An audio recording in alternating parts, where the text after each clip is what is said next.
We are going to jump right into the session. Really happy to have Jennifer Sullivan here with us from Center on Budget and Policy Priorities. Some of you may already know Jennifer pretty well from Beyond the Basics, but she's going to take us through kind of some technical updates, policy updates, updates to healthcare.gov to get us all ready for what we're going to see during open enrollment 10. So thanks so much for being here, Jenny. I'll hand it over to you. Great. Thanks so much, Mina. It's wonderful to be with you all this afternoon. Thanks for your patience.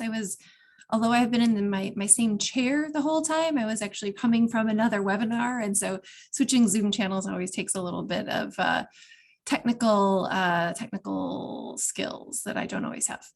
But I'm here. So glad to be here today, and really always glad to partner with Young Invincibles. It's such a fabulous organization, and will always have a special place in my heart for the incredible heroic work they did to continue some of the resources that Enroll America started when I was on that team many years ago. So shout out if there are any other Enroll America or Get Covered America alums out there.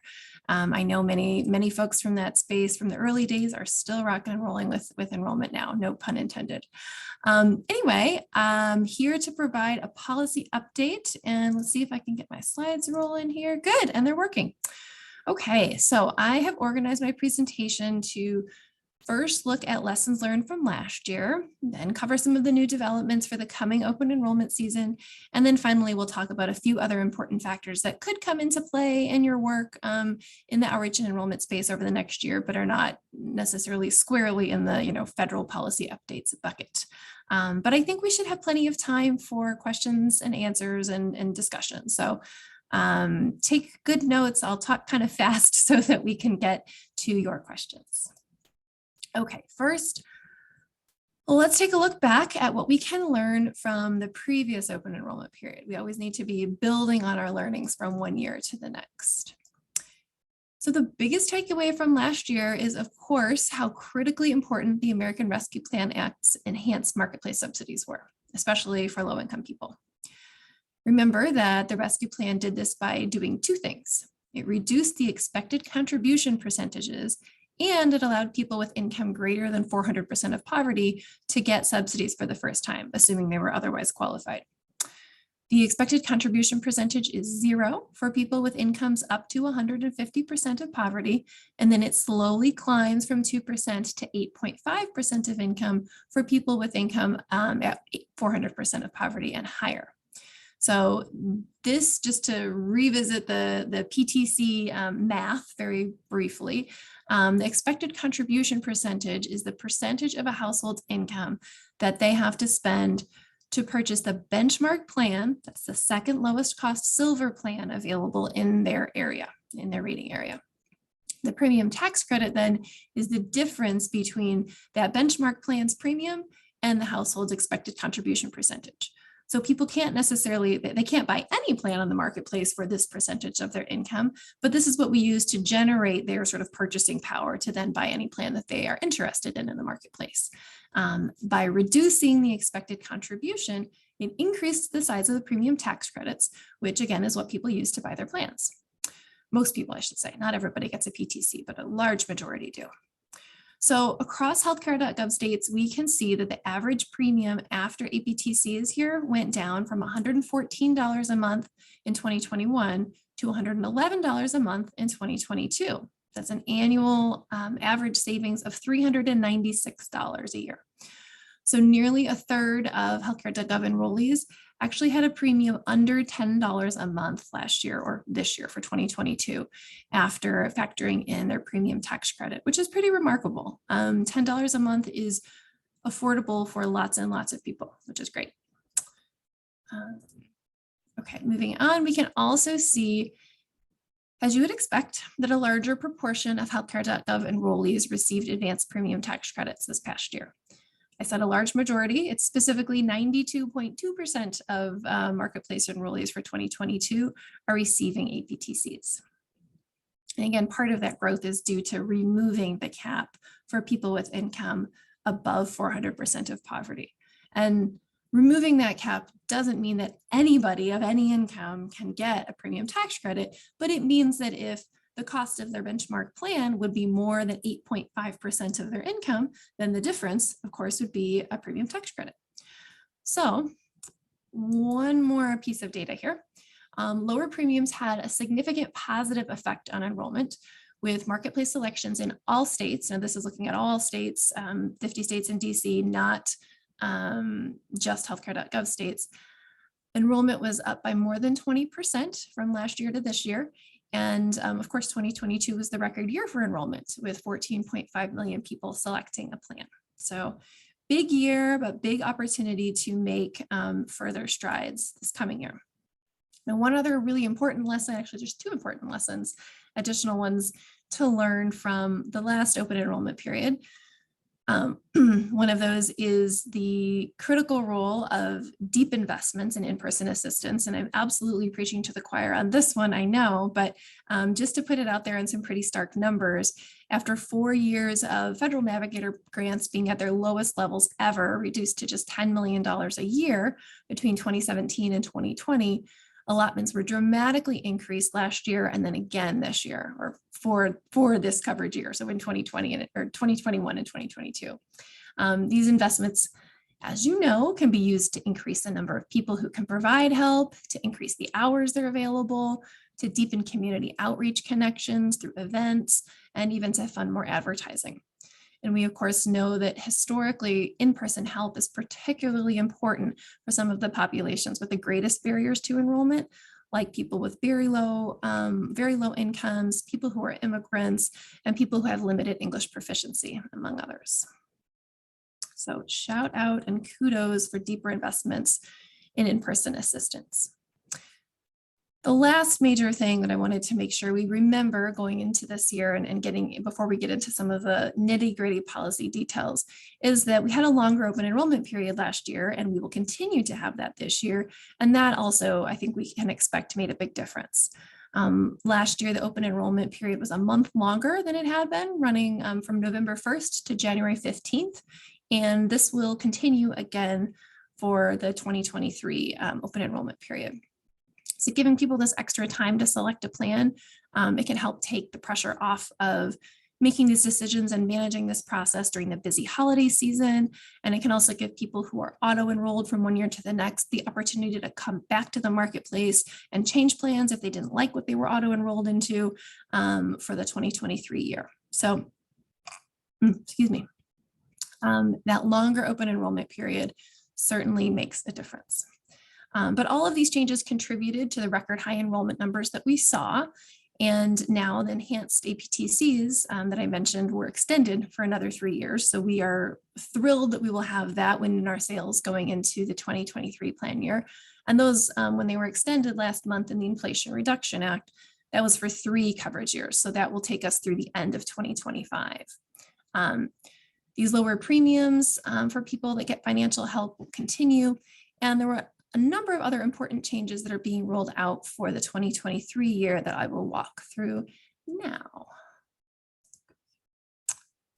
Okay. So, as I mentioned, the enhanced APTCs thankfully will be continued. And this is just another way to look at those. We've got the bold column with the expected premium contribution percentage and then the dollar amount equivalent for a single adult in 2022. And a reminder that for 2023 coverage, we'll be looking at, or we'll be using the 2022 federal poverty levels. So people with income up to 150% of poverty get a 0% premium contribution, which is to say they can get the benchmark plan in their area for no monthly premium, and the entire value of that plan then equates to their premium tax credit, which they can use to purchase whatever suits them on the marketplace. And before the Rescue Plan Act, just to refresh your memory, or maybe you're new this year, so you don't have that rear view mirror, but before we had these enhanced subsidies, people with income in that 100 to 150% range would pay, would have an expected contribution rather between 2.07 and 4.14% of their income. So they really are getting quite a bit of help. When your income is in that range, 2 to 4% of it is quite a lot of money. So to bring that down to 0 is no small feat, and it's a critical policy win, really, that it's continued for the next 3 years. Also remember that I guess I touched on this already, that people with income over 400%, not everybody will get the premium tax credit, but more people will get it.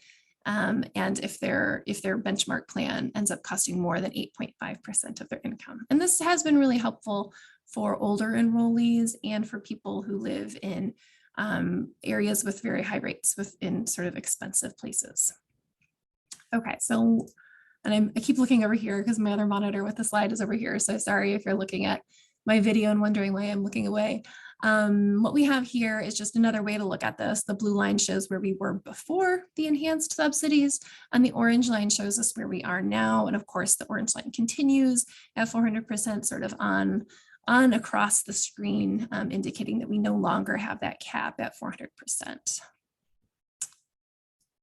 Okay. Now, a few other reminders about certain thresholds that change every year. And this is, we're really going to start to get into the policy weeds, which I know is why most of you are here. As I mentioned, we use the 2022 poverty guidelines to calculate eligibility for 2023 premium tax credits.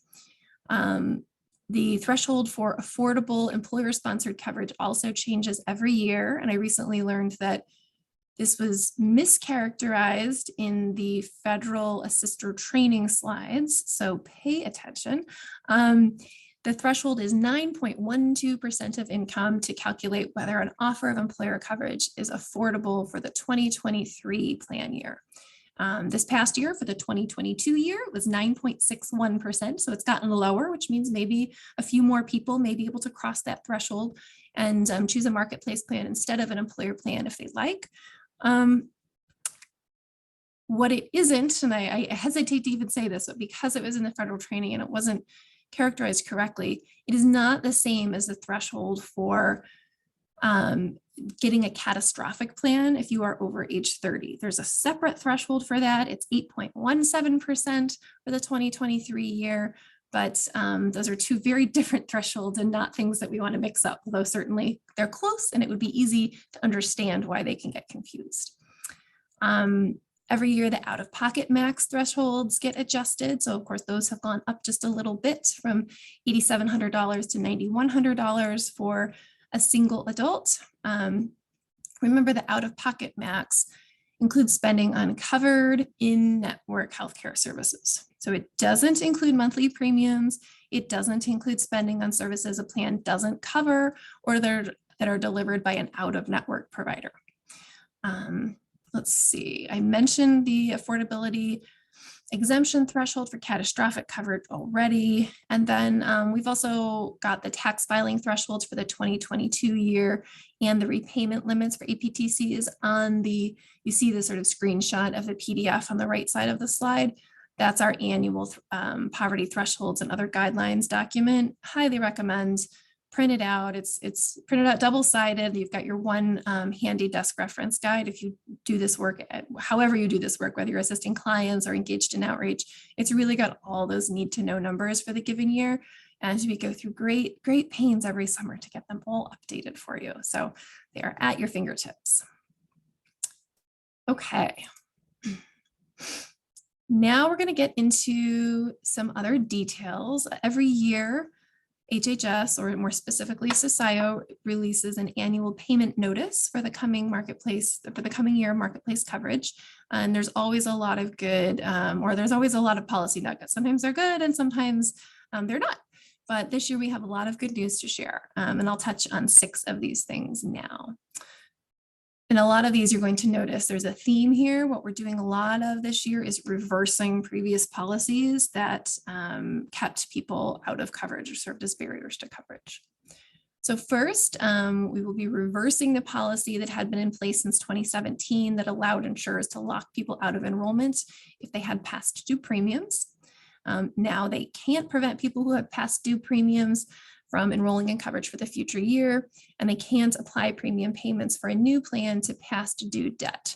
And there are some interactions with the grace period policy. So if we have some real wonky folks that want to get into that, we can, but I think in general, the takeaway here is that we are making it easier for folks to stay covered even as they may carry some other debt that hopefully they're working on getting resolved.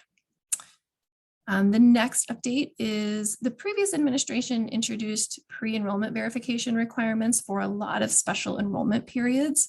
And this process started by trying to verify the person's eligibility for the SEP using electronic sources. But if they couldn't verify that, then people were required to submit documents to verify their eligibility, and the special enrollment period wouldn't start until eligibility had been verified. Now, the administration has said they recognize the barrier to coverage that these verification requirements pose. And so the only special enrollment period that healthcare.gov will be conducting pre-enrollment verification for going forward is the loss of minimum essential coverage, SEP. It's the most common SEP. More than half of the SEPs during or on healthcare.gov are for loss of minimum essential coverage.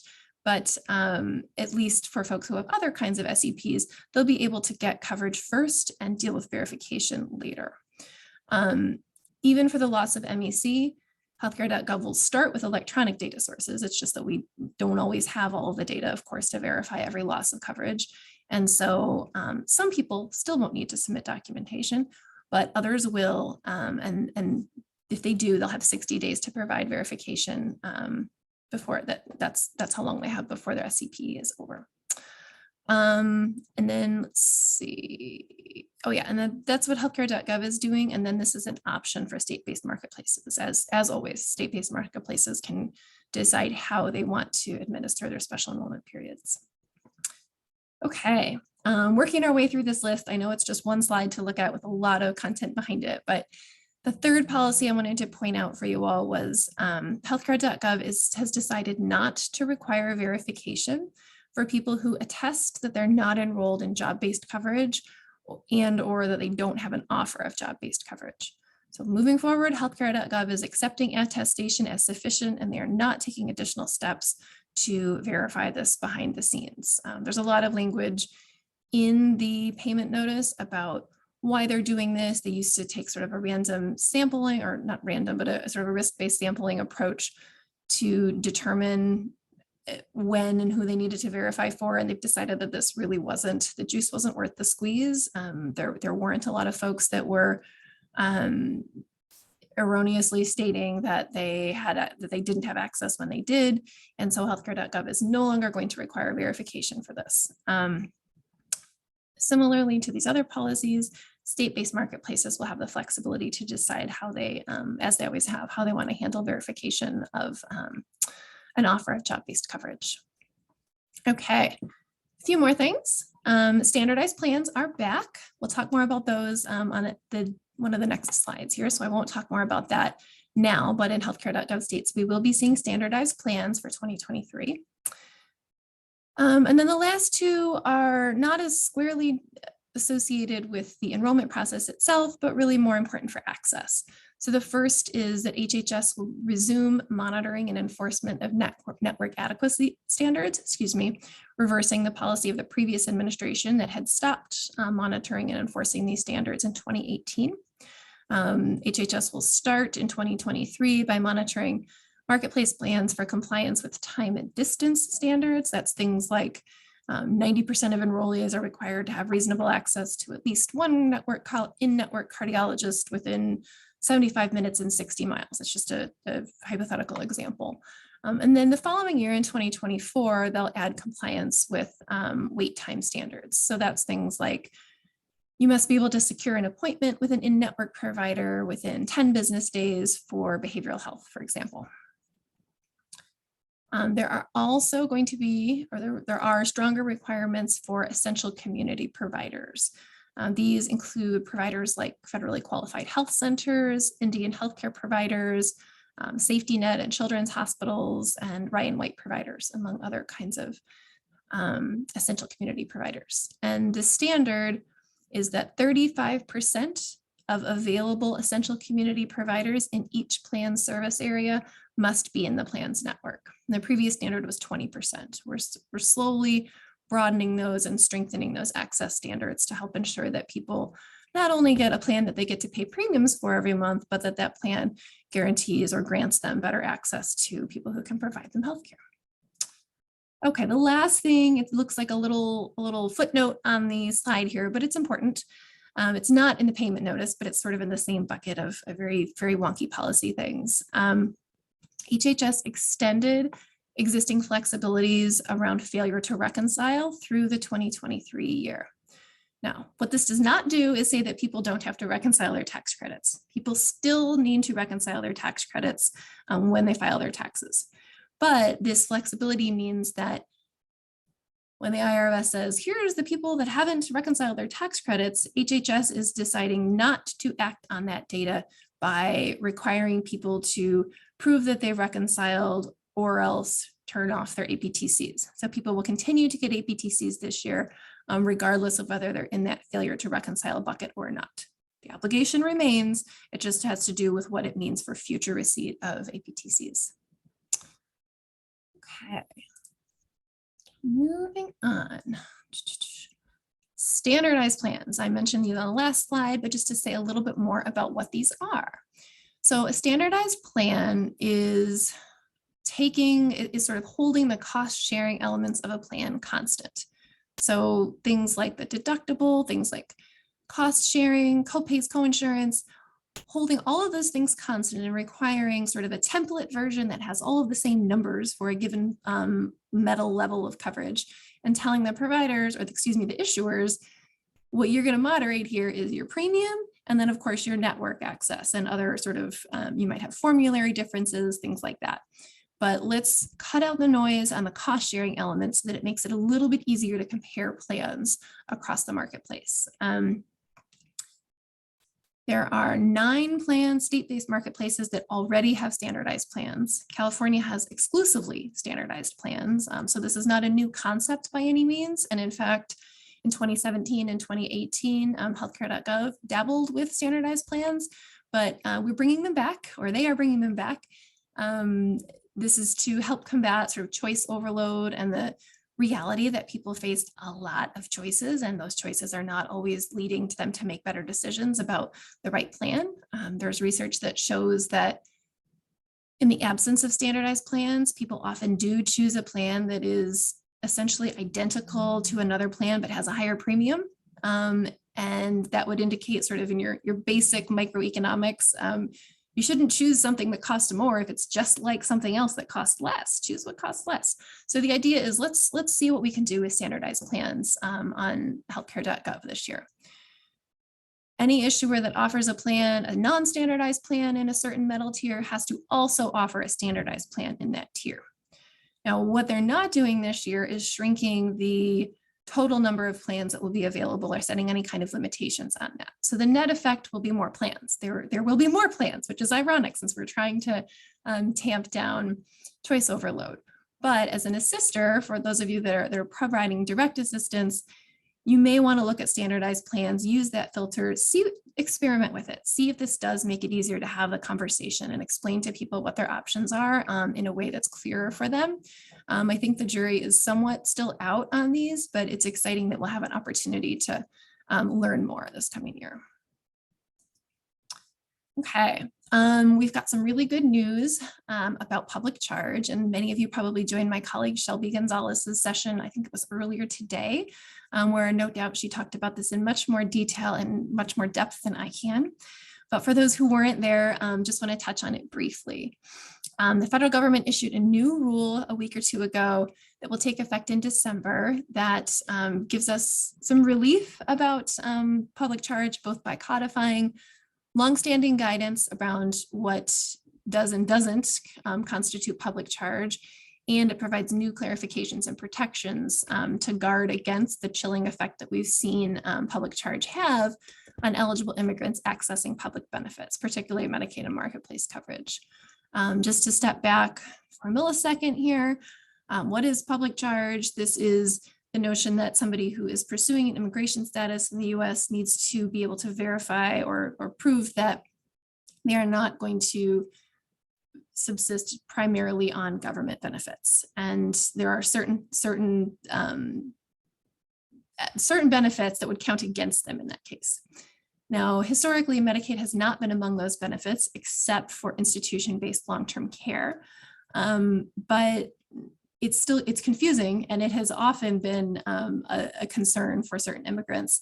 If I enroll in coverage, is that going to count against me? I don't want to get in trouble. I don't want to jeopardize my potential status. And so I'm not going to get the healthcare that I need, which is bad because these folks are qualified and it doesn't count as a public charge.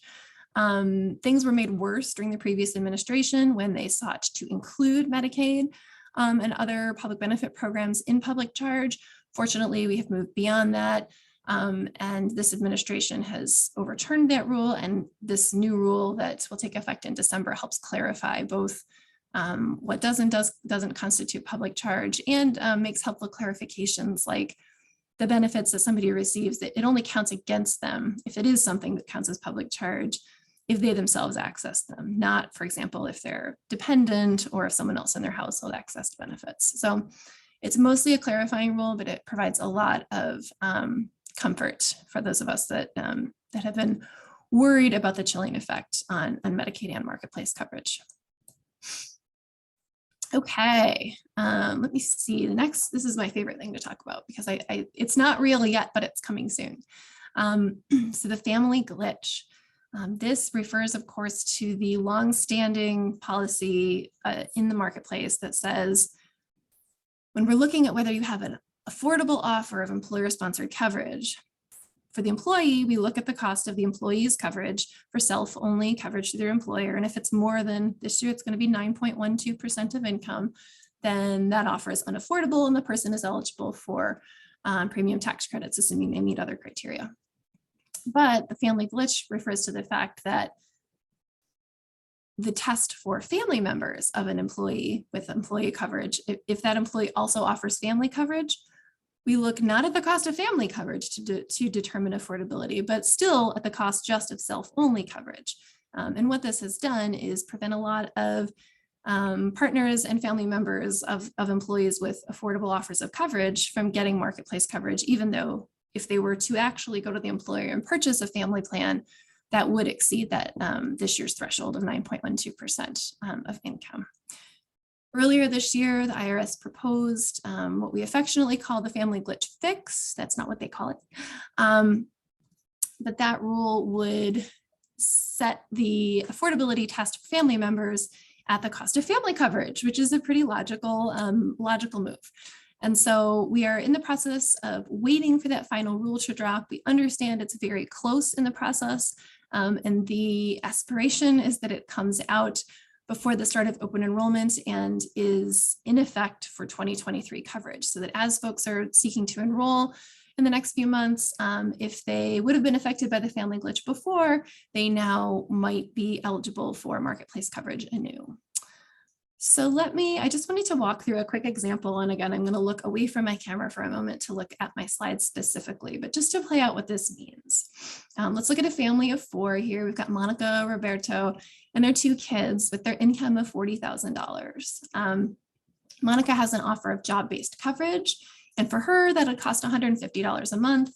If she were to add her family to the plan, that would cost them $450 a month. So they want to go to the marketplace and see what their options are. Under current law, we're only going to look at Monica's plan. Monica's plan just for her at $150 a month only ends up being 4.5% of that family's income. So it's well below the 9.12% affordability threshold. For the family, we do the same thing. And so it's still affordable for them, even though we know that if they were to enroll in the family plan, it would be more than 9.12% of their income. What the fix would do, and I normally wouldn't go through this much depth of a scenario in a conversation like this, but because this rule could get finalized any moment now, I just want folks to understand its importance. If the family glitch is fixed, Monica still can't get APTCs because her offer from her employer is still affordable. But for her family, the $450 a month is not affordable. And so her spouse, Roberto, and the 2 children can actually go to the marketplace and, assuming they meet other eligibility criteria, can get premium tax credits. Now, it's definitely important to help families understand the way that the premiums will add up. look at what the employee is going to do. Are they going to stick with their employer coverage? What's that premium plus the cost of the marketplace coverage for the rest of the family? Or maybe the family wants to be on the same plan altogether on the marketplace, which they could do, but Monica wouldn't be able to get premium tax credits. So she'd be paying full freight for her cost, and the family would be paying their cost after the premium tax credit was applied. So there are new options for folks anyway. I just want to make sure that people understand how important that is. Okay. A little bit more here. This is a proposed rule on non-discrimination. This is changes to the 1557 rule that has been in place as a result of the Affordable Care Act. It's in its proposed status right now with comments due October 3rd. The rule prohibits discrimination based on race, color, national origin, sex, age, and disability. It's always done that. But what this rule does is reverse elements of things the previous administration did. Again, there's a theme here. And then it actually takes a few steps further to expand on the original 2016 rule. So just to walk through a little bit more of those, it really does a lot to try and more clearly define what it means, or what it would mean discrimination on the basis of sex. So this would mean denying, or this would include denying or limiting health services on the basis of sex, treating someone differently on the basis of sex in a way that subjects them to harm, denying or limiting access to gender transition or gender affirming care on the basis of sex. Discrimination would include discriminating based on a marital, parental, or family status. The rule would also prohibit insurance benefit designs that don't provide coverage in the most integrated community setting appropriate for people with disabilities. And it would prohibit discrimination based on association against people with disabilities and against people with limited English proficiency. It would also require notices of anti-discrimination protections and the availability of language assistance. And it would require covered entities to develop a written plan and procedures to train staff on the elements of the rule. So there's a lot here. It's still open for comment for another week, or well, another few days, really. It's early next week when the comments are due, but it would have important implications for virtually all the entities involved in the marketplace and Medicaid coverage. Okay, little reminder here that we had this low-income special enrollment period that took effect earlier this year. This allows people with income up to 150% of the federal poverty level to qualify for a special enrollment period up to one time a month throughout the year. This was tied to the availability of zero premium plans for people with income at 150% of poverty. And so we were sort of waiting on pins and needles and couldn't answer very well how long this SEP would be in effect. But now that we know that the enhanced subsidies have been extended, I think we can say with confidence that this SEP remains in place and will remain in place at least as long as this administration is making the rules around special enrollment periods. So this is a good thing. This is still in place, and it's just an important, I think, reminder as we think about the whole coverage landscape, even though during open enrollment, we tend to think a little less about special enrollment periods. They're still there and they still matter. Okay. Coming up on the ending here, I think I'm running out of time too. I'm sorry about that. I promised time for questions. Medicaid unwinding. You've probably heard about it in multiple other sessions by now, so I don't mean to be a broken record here, but just a really important thing to underscore. It's probably, it almost certainly is going to continue until at least the middle of January of next year, the public health emergency that is, and that's what the Medicaid continuous coverage requirement is tied to. The administration has promised at least 60 days notice before the public health emergency and the continuous coverage requirement end. So the next time that we didn't hear anything in August, which means that we didn't expect the PHE to end in October, we will or won't hear something in November, which will tell us what we can expect about whether or not it ends in January. And if it's extended in January, then it would go through the middle of April. It's extended in 90-day increments. But when it ends, and it will end at some point, very likely in 2023, every person who's in Medicaid will need to go through the renewal process, which hasn't happened in up to 3 years for some folks who have been in since the very beginning of the public health emergency in 2020. This is a lot of work for states, and there's a lot of thought being put into how to reduce administrative barriers, how to help people navigate this process, and really minimize the number of people who lose Medicaid who are still eligible, people who might not get the notice, who might not take action on notices they receive, but who still have an income or other factors that make them eligible for Medicaid. We want those folks to stay in Medicaid. For assisters, it also means that even when open enrollment ends in January, we very well may have another very, very busy period on the heels of open enrollment, helping people navigate from Medicaid coverage to the marketplace. Historically, transitions from Medicaid to marketplace are pretty bad.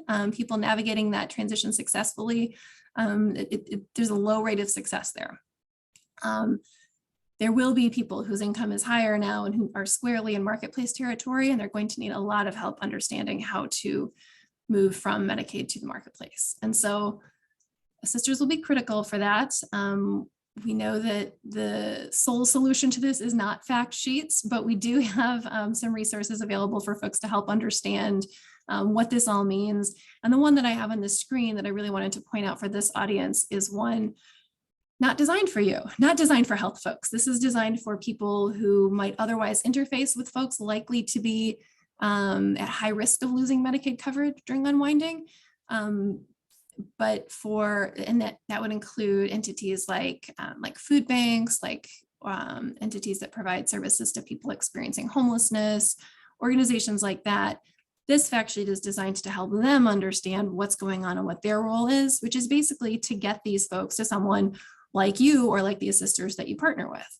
And so there's information here about that. It's designed to be as simple and plain language as we possibly could come up with. It links to the connector. We're really pushing that people use the connector as a way to help people find someone who can really help them make sense of this. And it's available in 7 other languages. So English plus 7 other languages on our website. And we would love your help getting this into the right hands. All right, home stretch here. The very last policy that it took effect earlier this year, and just wanted you to know that it's sort of there in the background, is the No Surprises Act. This provides essentially 2 key protections for people who are accessing services, which again, this is a little bit ancillary to the enrollment conversation, but just want you to know that it's there because it is a new protection that people with marketplace coverage enjoy.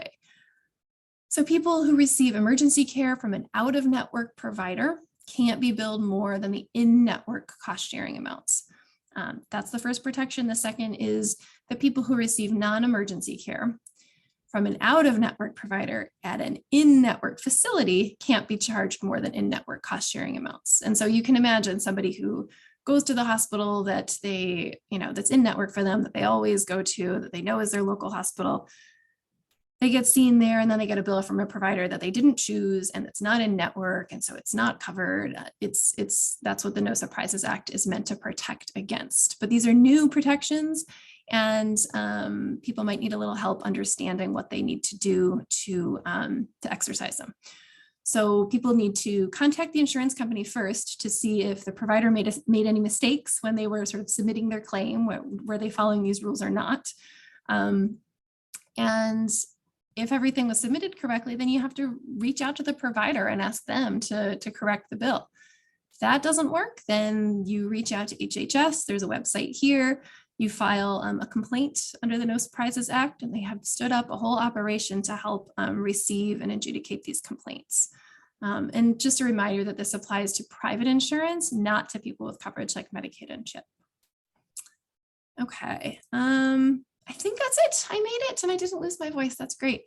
Reminder, we are halfway through our Beyond the Basics annual webinar series, and I don't want to compete with Young Invincible's excellent webinar series as well, but I think there can't be too many resources out there for folks.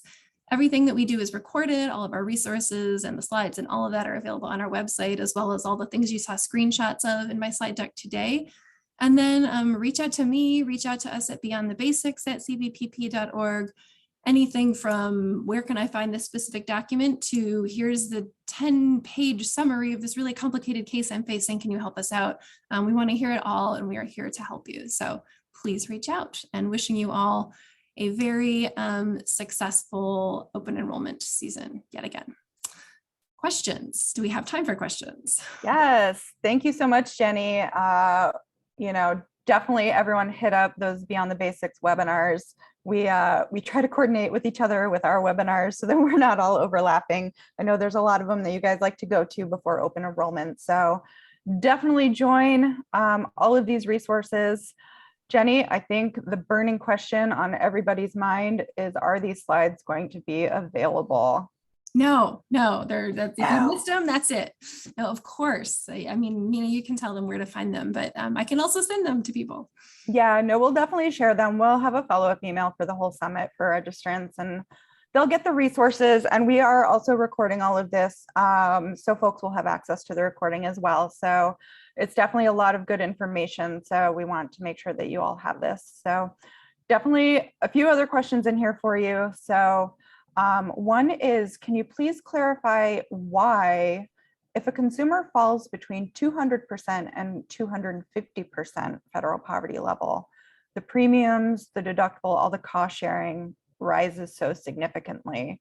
The idea is that 250% federal poverty or below, you get those CSRs, but really the ones over 200% aren't as great.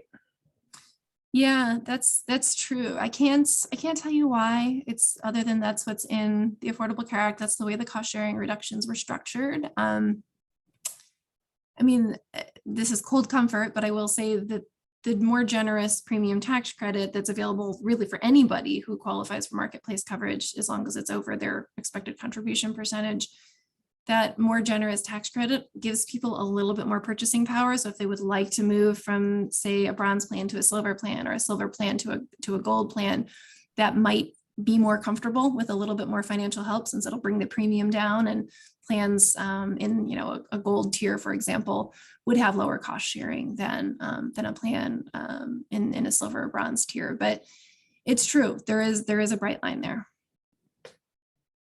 Great, thank you. Can you go over again with the family glitch how the affordability works there in the fix? Sure. And I'm imagining that once the rule is final, we may do a standalone webinar on this. This is still a zygote of an idea, but it does seem like folks are hungry for lots of examples of how this could shake out. Excuse me. So the affordability for the employee doesn't change. Right now, it's the employee's affordability test is, would your offer of employer coverage cost you, for just you, more than 9.12% of your income? If the answer is yes, then you can get premium tax credits. If the answer is no, it's below that amount, then you can't get premium tax credits. And presumably you would choose your employer coverage, or you could buy marketplace coverage at full cost. What the change to what the fix to the family glitch would do is say that for family members of that employee, if they are offered employer-sponsored coverage as part of a family plan from the employee, their affordability test would be now based on the cost of that family plan, not based on the employee's cost. This will potentially allow more people to qualify for premium tax credits, because you'd be looking at that larger amount that a family plan costs for those folks. But the employee, just want to emphasize, for them, it stays the same. If the cost of family coverage is higher than 9.12% of income, that's good for any other people in the household, but for the employee themselves, they still need to stick with their employer plan or a full cost marketplace plan if the employee only cost is below the threshold. Does that help? I think it probably does, and you're getting a lot of encouragement to have that family glitch fix webinar. So Right. You're also getting a lot of love in the chat too, just so you know. We're loving this presentation. So another question, can you talk more? I think this kind of goes back to the CSR conversation. Can you talk more about how CSRs are kind of, it says big stair step changes with federal poverty level, but APTCs are more of a smooth curve? Yeah, that's right. how can I say this in the amount of time I have? So we have an entire webinar. This year's version of it was last week. So it's on our website, it's on plan design. And my colleague Sarah Leek walks through a number of things about plan design, including how cost sharing reductions fit in and the whole concept of actuarial value. But what the cost sharing reductions do is set 3 different bands, and I'm looking at my little cheat sheet here. So from 0 to 150, well, for any income below 150% of poverty, you would qualify for a plan with a 94% actuarial value. So that reduces the cost sharing such that the plan is more generous, essentially. For people with income between 151 and 200% of the federal poverty level, there's a second band that sets the actuarial value or makes those folks eligible for a silver plan with an actuarial value of 87%. And then finally, for folks between 201 and 250% of the federal poverty level, it allows folks to be eligible for a silver plan with an actuarial value of 73%. Actuarial values are a whole other animal, and I don't want to oversimplify them, but I do want to say it doesn't mean that the plan covers that percentage of the person's cost. It's more of an aggregate number that describes what the plan does for sort of the average person. It's not something that you take to the bank and say, cover 94% of my costs, but it does sort of unlock a whole body of plans in each of these buckets that somebody is eligible to purchase that have much lower costs for when they access care. That's different, as the questioner posed or stated, that's different from the premium tax credits where there aren't specific buckets.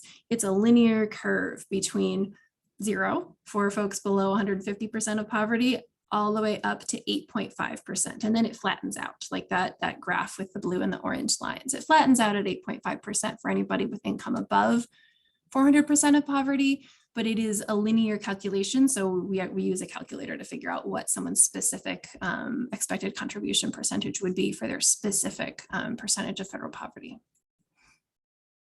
I feel like I may be making things more complicated rather than clarifying, but I would definitely refer folks to our recordings and online resources too, if they really want to dig deep. Yeah, for sure. You guys have all kinds of resources on this. So if people want more information, it exists. Okay, well, we are just about at time. I do want to let people know that while we've been doing this Q&A, the slides have been uploaded to the Zoom events platform. So if you go into the lobby and you click on this session, you should have access to the slides. But again, we'll send around a follow-up email next week to all the registrants, and you'll have them there as well. And the recording will be available to you. We'll have more information on how to access that in the follow-up email. So thank you so much, Jenny, for being here. I think people really enjoyed this session. As always, you're wonderful at what you do. We love Beyond the Basics and CBPP. So thank you so much. And to everyone else, we are going into the next session. It's Open Planning Forum. This is a time where you can all connect with your peers, your colleagues from across the country, talk amongst yourselves about, what you're doing this open enrollment, what it's going to look like, what you're planning. So we invite you to join us for that. Bear with us just a couple of minutes while we get that all set up. It's kind of a different format. We're going to give you a tutorial on how to navigate it once you're in that session. So we'll see you in a few minutes.